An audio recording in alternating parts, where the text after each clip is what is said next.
The birthday present. एक सुबह की बात। संडे होने की वजह से सभी स्कूलों की छुट्टी थी और एक खुशी की बात भी थी कि आज राकेश का जन्मदिन था।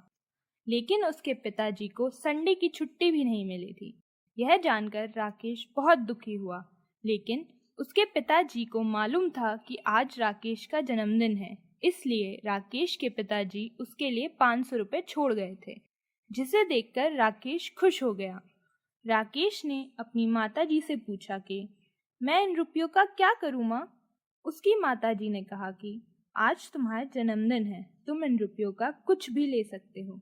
यह जानकर राकेश बहुत खुश हुआ और वह मार्केट की तरफ निकल गया। मार्केट में घूमते हुए उसने देखा एक रिमोट कंट्रोल प्लेन। उसने सोचा कि मैं यही खरीदूंगा। उसे पता लगा कि यह प्लेन पहले ही बिक चुका है। वह यह जानकर बहुत दुखी हुआ।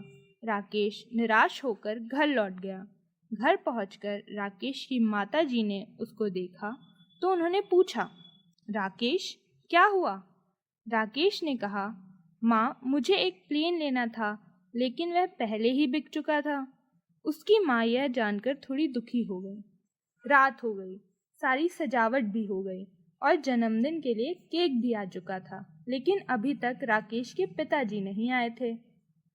सब लोग राकेश के पिताजी का इंतजार कर रहे थे। तभी अचानक राकेश के पिताजी आ जाते हैं और उनके हाथ में एक बड़ा सा गिफ्ट था। यह देखकर राकेश खुश हो गया। पार्टी खत्म होने के बाद राकेश के पिताजी ने कहा, राकेश गिफ्ट नहीं खोलोगे कि उसमें क्या है? राकेश ने गिफ्ट खोला और गिफ्ट खोलने के बाद वह हैरान हो गया कि जो प्लेन वह खरीदने गया था वह उसके पिताजी पहले ही खरीद चुके थे और वह उसी का गिफ्ट था। यह देखकर राकेश बहुत खुश हो गया। राकेश के पिताजी ने कहा, राकेश मुझे अच्छी तरह मालूम है कि तुम्हें क्या चाहिए।